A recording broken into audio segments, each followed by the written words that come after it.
todo lo que era el hilio oclusivo, tanto del intestino, del tubo digestivo bajo y del tubo digestivo alto. Hoy vamos a empezar nuevamente a hablar sobre el hilio mecánico, pero en este caso del hilio mecánico de tipo obstructivo. Vamos a empezar como la anterior vez hablando acerca de lo que es el hilio mecánico obstructivo referido al intestino bajo. Y vamos a tocar el tema de lo que es la complicación del dólico megacolon de origen chagásico, que se presenta de forma crónica y que es un cuadro que causa el hilio mecánico de tipo obstructivo. Vamos a hablar acerca de lo que es el fecaloma. Para definir fecaloma debemos decir que es la acumulación de materia fecal en algún segmento del intestino grueso que se produce por nucleación de un enterolito o un fecalito, o sea, que quiere decir un pedazo, un pequeño pedazo de materia fecal indurada. A través de este núcleo se va acumulando materia fecal en algún segmento del intestino grueso. Así establecido el fecaloma, debemos decir que tiene una connotación acerca de lo que es la anatomía patológica del mismo. En general, como hemos visto en la anterior vez en el hilio mecánico de tipo oclusivo referido al vólvulo, hemos visto que se produce más en el asacismo. Lo propio ocurre con el fecaloma en su producción, pero sin esto no quiere decir que solamente se produce en el asacismo, sino se puede producir en cualquier segmento del intestino. De acuerdo a su anatomía patológica, el fecaloma adquiere la forma de un huso. ¿Qué quiere decir? Adquiere esta forma. Por la distensión que causa la presencia de la materia fecal, lo primero que va a ocurrir es que va a disminuir la circulación a nivel de las paredes del intestino grueso. Y el intestino se va a volver un intestino de tipo acartonado. Se va a acartonar el intestino. Y la composición propiamente dicha del fecaloma va a tener, o sea, un polo inferior que va a tener materia fecal pétrea. Por encima, materia fecal dura. Por encima, materia fecal pastosa. Por encima, líquido. Y por encima, contenido aéreo. Ahora bien, así se establece lo que es el fecaloma, o sea, la constitución anatomopatológica del fecaloma, cuya característica especial, si ustedes se dan cuenta, tendría un proceso de tipo obstructivo, pero severo, ¿no es verdad? Pero en contraposición de aquello, el fecaloma se logra tunelizarse por la parte media. Se hace una especie de desfiladero o túnel por la parte media, o se hace un túnel por la parte lateral pegado a lo que constituye ser el intestino grueso, determinando que la parte más líquida de la materia fecal o el aire contenido en la parte superior pueda ser evacuado por este túnel. Y además, como es líquido, va a tener una consistencia tipo diarrea, ¿no es verdad? A eso se conoce con el nombre de diarreas paradojales. Es una paradoja si en un paciente constipado crónico, estreñido crónico, presente cuadros de diarrea. Entonces, se produce esto porque hay la tunelización del fecaloma. Como ven, la estructura misma del fecaloma es de esta forma en su constitución anatomopatológica. Así establecido el fecaloma, nos va a dar una sintomatología determinada. Si se dan cuenta, la sintomatología va a ser de tipo crónico, ¿no es verdad? Pero ocurre que en algún momento el fecaloma, en algunos casos, se puede obstruir totalmente la luz del intestino. O sea, desaparecer totalmente esos túneles y demás. Entonces se obstruye y da un cuadro agudo similar, o sea, un cuadro agudo similar al cuadro oclusivo. Entonces el paciente va a debutar con dolor de tipo cólico, distensión abdominal, porque la obstrucción no deja pasar, o sea, el aire ni siquiera el contenido intestinal. Se va a distender el paciente y va a tener falta de eliminación de gases y heces, igual que en lo que corresponde ser el fecaloma, o perdón, el vólvulo, ¿no es verdad? Eso sería el cuadro agudo de presentación del fecaloma. Y tenemos el cuadro crónico, el cual el paciente va a acudir a la consulta, por un proceso crónico de estreñimiento. El paciente va a acusar periodos largos de no ingresar a hacer la defecación correspondiente, o sea, son pacientes que se olvidan, si vale el término, de defecar. Y tenemos que tomar en cuenta algunos factores que predisponen a ellos, sobre todo los pacientes psiquiátricos que, bueno, pues, tienden a hacer este cuadro del fecaloma. Y los pacientes, lógicamente, que tienen, o sea, la presencia del dólico megacolon, que constituye un elemento importante para la acumulación de materia fecal en el intestino. Bien, entonces, así establecida la sintomatología del paciente con oclusión intestinal provocada, con obstrucción, perdón, obstrucción intestinal provocada dentro de la luz del intestino por la presencia del fecaloma, debemos ver el examen físico. Va a ser diferente el examen físico en el caso del paciente que viene con un cuadro agudo de obstrucción total, que viene con dolor de tipo cólico, con todo lo que hemos dicho que se asemeja a lo que es un cuadro oclusivo valvulado. Entonces el paciente, en ese caso, vamos a observarlo, paciente con fases dolorosa, o sea, fases álgida, paciente con respiración superficial, paciente con una distensión abdominal marcada, referida sobre todo asimétrica hacia el lado izquierdo. Y aquí en la palpación sí vamos a tener cuidado, porque no podemos confundirnos en la palpación con un cuadro de tipo oclusivo referido al volvo. En la palpación vamos a palpar la presencia del fecaloma. Entonces vamos a tener signos de fecaloma que nos van a llevar a dar el diagnóstico de lo que corresponde a ser un fecaloma ocluido, un fecaloma que haya provocado una oclusión o una obstrucción total del intestino. Bien, eso es lo que vamos a encontrar en cuanto se refiere a lo que es el fecaloma agudo, ¿no es verdad? Y a la percusión vamos a encontrar lógicamente el timpanismo correspondiente. Ahora bien, si el paciente acude solamente por estreñimiento crónico, entonces aquí vamos a hacer el examen físico correspondiente y que también se puede hacer en un cuadro agudo, que vamos a ver por qué. Realizamos el examen físico, vamos a observar el paciente tranquilo, el paciente con un abdomen excavado, pero vamos a observar un solevantamiento en la zona, sobre todo el flanco derecho, perdón, flanco izquierdo y fosa ilíaca izquierda. Entonces vamos a observar la presencia de una tumoración a ese nivel. A la palpación vamos a encontrar algunos signos que determinan la presencia de lo que es el fecaloma. Si nosotros palpamos y hundimos nuestra mano en el fecaloma, vamos a palpar la dimensión del fecaloma, o sea, vamos a características propias del fecaloma, tamaño, volumen y demás. Palpamos y desprendemos, o sea, despegamos nuestra mano, pero sin despegar de la piel. Entonces vamos a soltar, si vale el término, la palpación profunda, pero sin desprender la mano de la piel donde estamos palpando el fecaloma. Y vamos a escuchar, si vale el término, escuchamos a través de los dedos. Vamos a escuchar el despegamiento de la materia fecal de la pared del intestino. Escuchamos a través de los dedos, vamos a escuchar ese despegamiento que se produce cuando hacemos esta palpación. Es como si estuviéramos estrujando un papel. Cuando ustedes estrujan un papel, tiene un ruido especial, ¿no es verdad? Cuando estrujamos un papel. Lo propio ocurre con el fecaloma cuando hacemos la palpación sin despegar. A este signo se conoce como el signo de Gersuni. El signo de Gersuni. Signo de Gersuni. Ahora bien, seguimos palpando y si nosotros palpamos, se puede, o sea, cuando hacemos la palpación profunda, entonces hacemos de que se quede marcada como si fuera una huella digital marcada en la pared abdominal. Es como estaríamos palpando un pedazo de greda, un pedazo de barro, donde se queda impregnada la huella digital. A este signo también se conoce como el signo de Kouamowski.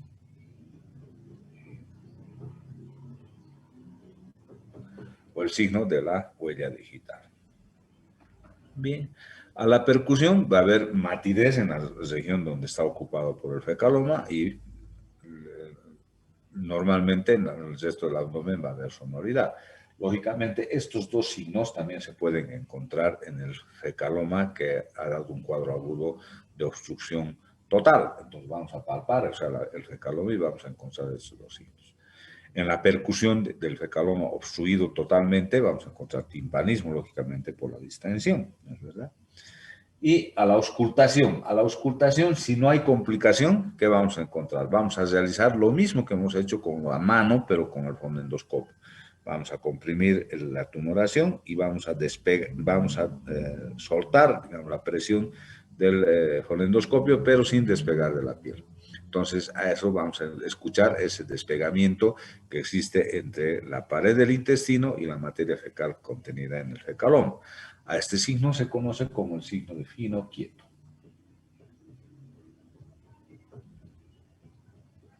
El signo de fino quieto. Entonces, como ven, entonces encontramos una serie de signos. Ahora aquí va a resultar importante realizar el tacto rectal, porque a través del tacto rectal vamos a poder tocar el polo inferior del fecaloma, el polo inferior, y vamos a encontrar la materia fecal indurada.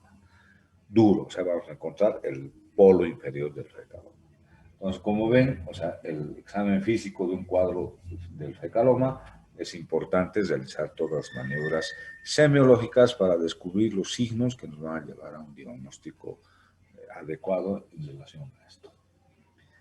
Bien, ¿qué estudios complementarios vamos a pedir? Lógicamente siempre va a ir por delante el hemograma. Nunca vamos a tener, no nos va a dar ninguna pauta, si bien es cierto, no va a haber ninguna alteración en el hemograma. Solamente nos va a servir como una base para un prequirúrgico probable, nada más que para él. En el examen de gabinete vamos a hacer la placa radiográfica del simple de abdomen, donde vamos a encontrar, o sea, si es que es un cuadro agudo, encontraremos el signo de la U invertida, ¿no es verdad? Porque va a haber un cuadro tipo oclusivo. Si no, vamos a encontrar, si no es un cuadro agudo, encontraremos entonces en el lugar donde está presente el fecaloma, vamos a encontrar un signo importante dentro del intestino. Es como si encontraríamos el intestino distendido y lógicamente con puntitos que aparecen ser como que si estaría apolillado. El signo de la miga de pan, se conoce el signo, como estaría un pan desgranado, o sea, la miga estaría desgranada en parte, el signo de la miga de pan, que es propio de la presencia del fecaloma. Bien, ese es el signo importante que vamos a encontrar. ¿Qué otro estudio podemos hacer? Podemos realizar una rectosigmoidoscopía donde vamos a observar el polo inferior del fecaloma, que además nos puede servir como una especie de diagnóstico y además de tratamiento que a través, o sea, en manos expertas, desde luego, ¿no es verdad?, podemos realizar e intentar el desmoronamiento del fecaloma. ¿Qué quiere decir esto? Que a través del rectosigmoidoscopio vamos a introducir una cureta que se conoce como la cureta de Recamier. La cureta de Recamier que sirve para, con mano experta, como les digo, de tratar con esta cureta, desmoronar la parte pétrea del fecaloma para hacer el vaciamiento correspondiente del mismo. ¿Qué es riesgoso? Sí es riesgoso porque podemos provocar la perforación del intestino. Entonces, a veces es mejor no hacer ese tipo de maniobra. Pero en algunos lugares sí lo hacen porque tienen experiencia en este tipo de maniobras. Bien. Hecho el diagnóstico, nosotros vamos a plantear el tratamiento. Si es un cuadro agudo, entonces haremos el tratamiento correspondiente de la cirugía, que en este momento lo vamos a dejar un poco en pausa para hacer el tratamiento de un fecaloma no complicado. ¿Cuál va a ser la base de realización de lo que es el tratamiento del fecaloma una vez que hemos hecho el diagnóstico? Podemos provocar el desmoronamiento previa anestesia, lógicamente, hacer anestesia peridural, a través de la mano del operador. Entonces podemos introducir el dedo y tratar de, si vale el término, rascar, si vale el término, el fecaloma en la parte pétrea y tratar de romper esa parte pétrea para provocar la salida de todo el proceso fecaloideo, el fecaloma, perdón, el fecaloma en realidad. Es un proceso dificultoso porque es sumamente duro, pero a veces se puede lograr. Pero no va a ocurrir lo mismo que le ocurrió a un compañero mío cuando yo estaba haciendo el internado, que como se relaja el esfínter por la anestesia, mi compañero introdujo toda la mano se entra toda la mano a la parte rectal. Entonces empezó a rascar con toda la mano y provocó una perforación, pero masiva. Se vació el fecaloma hacia la parte interna de la cavidad abdominal y el paciente se murió porque hizo una peritonitis fecal muy severa. Por tanto, entonces no hay que hacer esa maniobra porque es que es a veces difícil y a veces es... Y si se desmorona, lamentablemente uno se baña pues, con todo el fecaloma. Ya se pueden imaginar el olor característico del fecaloma de tantos meses guardado. Entonces ya se puede imaginar el olor que provoca eso, todo eso, ¿verdad? Entonces, una de las formas de realizar el despegamiento o el desmoronamiento del fecaloma. La otra forma es a través de un procedimiento médico, se hace un enema especial. Se coloca un enema especial que se conoce como el enema de Murphy. El enema de Murphy que se coloca en prostoclisis. El enema de Murphy. Se coloca en prostoclisis. ¿Qué quiere decir? Colocar en prostoclisis es colocar a goteo. Se coloca una cánula y se coloca a goteo el enema de Murphy. ¿Cómo está compuesto? Yo sé que el doctor Vargas que les ha dado alguna composición del enema de Murphy, les ha dicho con leche, con agua oxigenada, yo no sé para qué. Con leche debe ser para que salga café con leche, ¿no? ¿Verdad? Con agua oxigenada para que salga como capuchino, así que espumoso debe ser, no sé. Pero el enema de Murphy clásico, anótense bien, o sea, no tiene ningún secreto. El enema de Murphy solamente tiene dos componentes. Agua destilada o solución fisiológica, 1000 centímetros cúbicos, agua destilada o solución fisiológica, 1000 centímetros cúbicos, y carbonato de sodio, 20 gramos. Esa es la composición del enema Murphy. ¿Cuál es el objetivo? Que a través del goteo, hay un refrán que dice que la gota orada la piedra, ¿no es verdad? Entonces, al caer, hace microexplosión el carbonato en el fecaloma, en la parte pétrea, hace microexplosión y hace que se vaya desmoronando en forma paulatina. Esto se coloca, o sea, por prostoclisis, como les decía, 1000 centímetros. Otra vez repito, 1000 centímetros de solución fisiológica o agua destilada con 20 gramos de carbonato de sodio, no bicarbonato, carbonato de sodio. ¿Ya? Entonces, ese es el Murphy. Esto se puede intentar 2 o 3 días. Si no se puede producir, o sea, el desmoronamiento, entonces esto va a ir al cuadro, al tratamiento de tipo quirúrgico. ¿Por qué dejé el tratamiento quirúrgico para el último? Y el tratamiento quirúrgico está indicado en el cuadro agudo, en la succión completa. Cuando ha habido distensión y demás cosas, ahí tenemos que hacer el tratamiento quirúrgico correspondiente. Lo propio cuando no logramos el desmoronamiento del fecaloma mediante la utilización de maniobras manuales o con el enema. Entonces, ¿qué hacemos? Hacemos el tratamiento quirúrgico. Vamos a ingresar a la cavidad abdominal, vamos a buscar el fecaloma y se dice que se debe extirpar el fecaloma en fardo, o sea, se debe sacar todo el fecaloma. Se coloca, se limita el fecaloma, se va a limitar todo el contenido del fecaloma y 5 centímetros en ambos extremos se realiza la colectomía correspondiente, implicando todo lo que corresponde el contenido del fecaloma. Entonces, a esa cirugía se conoce como cirugía en fardo. Normalmente en el fecaloma, por lo que decíamos en inicio, que existe el acartonamiento del intestino, no intentamos realizar una anastomosis primaria, o sea, no intentamos realizar la anastomosis. Entonces, vamos a ir a hacer una cirugía tipo Hartmann, ya hemos dicho, ¿no es verdad? La Hartmann, entonces cerramos el polo inferior del intestino y abocamos la parte proximal del intestino hacia la pared abdominal, realizando un ano contra natura, o sea, una colostomía. Entonces, esa es la cirugía de Hartmann, con la probabilidad de realizar una reconversión en un tiempo estipulado cuando el paciente recupere su vitalidad en lo que es, que respecta, es lo que es el intestino grueso como tal. Bien. Ese es el tratamiento quirúrgico que vamos a realizar en relación a lo que es el fecaloma en general. Bien, ahora bien, si nosotros logramos resolver el fecaloma con maniobra digital o con con la presencia del enema de Murphy, nos va a quedar pues una patología de base, ¿no es verdad? O sea, vaciamos el intestino, pero nos va a quedar eh, el dólico megacolon, va a seguir presente, ¿no es verdad? No hemos resuelto el dólico megacolon. Lo propio ocurre cuando hacemos el bastonaje o la devolvulación por maniobras médicas, también queda, o sea, el dólico megacolon. Por tanto, ese dólico megacolon que está presente, debemos indicar al paciente de que debe someterse a una intervención quirúrgica para hacer la resección del intestino sobrante, en este caso de lo que es el alargamiento y el ensanchamiento del intestino. Se debe reducir la longitud del intestino.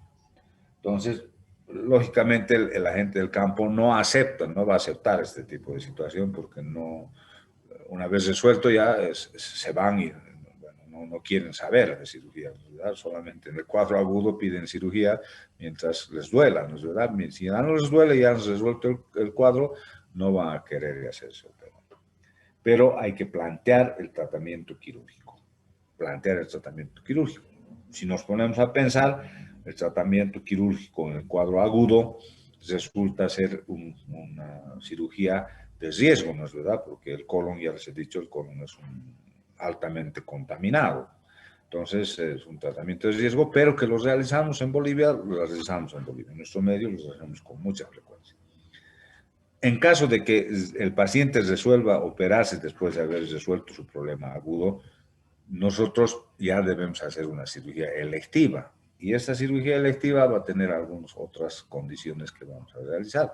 Vamos a preparar el colon, o sea, vamos a hacer una limpieza del colon, vamos a prepararlo de tal forma para poder realizar una cirugía en mejores condiciones que ocurriría en un cuadro agudo. ¿Cómo preparamos el colon?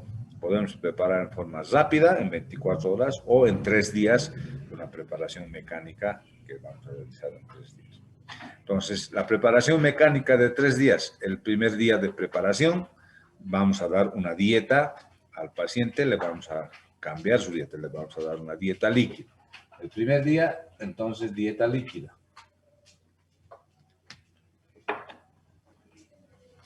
Dieta líquida. Le vamos, el 2, la indicación número 2 va a ser enema evacuante 2 veces al día. Cada 12 horas un enema evacuante. Enema cada 12 horas. Y le vamos a colocar antibióticos. Antibiótico por vía oral. En este caso vamos a darle un antibiótico que actúa en forma local y además es un antibiótico de amplio espectro que utilizamos en general, es el metronidazol.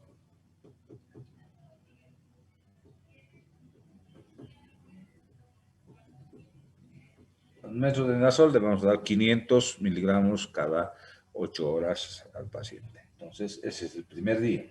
El segundo día vamos a darle, lógicamente, dieta líquida, 2 enemas y el metronidazol. El segundo día. El tercer día suspendemos la dieta, dieta absoluta. Ya no le vamos a colocar los enemas, o sea, solamente un enema en la mañana, ya no le hacemos el enema de la noche y vamos a continuar con el metronidazol. Esa es la preparación que hacemos en 3 días. Entonces, primer día, esto que hemos visto. Segundo día, repetimos lo mismo. El tercer día, la dieta absoluta, o sea, dieta cero, un solo enema en la mañana y continuamos con el metronidazol. Esa es la preparación que hacemos mecánica en 3 días. Podemos hacer preparación de un día. Para ello utilizamos algunas sustancias que provocan diarrea osmótica. ¿Qué quiere decir? Provocan una diarrea osmótica, vaciamos todo el colon por la diarrea que se produce, pero aquí nos llevamos también, aparte de la materia fecal, nos llevamos electrolitos. Por tanto, entonces, previo a la utilización de estos elementos, podemos realizar un ionograma para ver la cantidad de electrolitos que tiene el paciente y después de concluir la preparación, hacer otro ionograma para la reposición correspondiente en el acto quirúrgico. Para ello utilizamos 2 productos. En nuestro medio utilizamos el manitol al 10%, 250 centímetros cúbicos manitol. Manitol al 10%, 250 centímetros cúbicos en 2 tomas. Hacemos tomar mitad y mitad y provocamos lo que es la diarrea osmótica correspondiente. O también podemos utilizar otro producto que es en base a sales inorgánicas, que se conoce con el nombre de Goli-Tel. Es un preparado, le damos al paciente 2 litros, que tiene que tomar en forma paulatina durante 18, 20 horas, entonces va a ir tomando y le va a provocar la diarrea correspondiente. Son 2 elementos que utilizamos para la preparación mecánica o la preparación en un solo día, provocando lo que es la diarrea osmótica del paciente. Bien, nos vamos a quedar aquí. Si quieren alguna pregunta, pueden realizarla. Doctor, disculpe, el signo de Finocheto, ¿podría volver a explicar y cómo se escucha? El signo de Finocheto es realizar la auscultación de la zona del fecaloma. Entonces hacemos la compresión a través de la campana del fonendoscopio, comprimimos y vamos desprendiendo sin desprender de la piel la campanita. Entonces vamos a escuchar lo mismo que hemos escuchado en el signo de Gersuni. Entonces, el despegamiento de la materia fecal. Vamos a escuchar como si estuviéramos extrudando un papel. O, en este caso, a veces el papel es el que conocemos como un papel celofán. Esa es si nosotros hacemos la compresión, ese ruido se escucha con el signo de Finocheto. Está bien, doctor. Buenos días, doctor. Yo tenía una duda respecto a después de la cirugía de Hartmann, ¿cuánto tiempo podríamos esperar para que el tránsito intestinal vuelva a la normalidad? Ya les he explicado, eso en la primera parte cuando hemos hecho cirugía de Hartmann, cuando hemos hablado de oclusión, pero normalmente, generalmente nosotros esperamos mínimamente un mes. Puede ser 2 meses, 3 meses, pero mínimamente un mes hasta que el paciente esté en condiciones de reoperarse. Está bien, doctor, gracias. Doctor, buenos días. Una pregunta, ¿y el tacto rectal es necesario? Toda patología de tubo digestivo siempre se debe realizar el tacto rectal. Ya les he dicho, cirujano que no mete el dedo, mete la pata.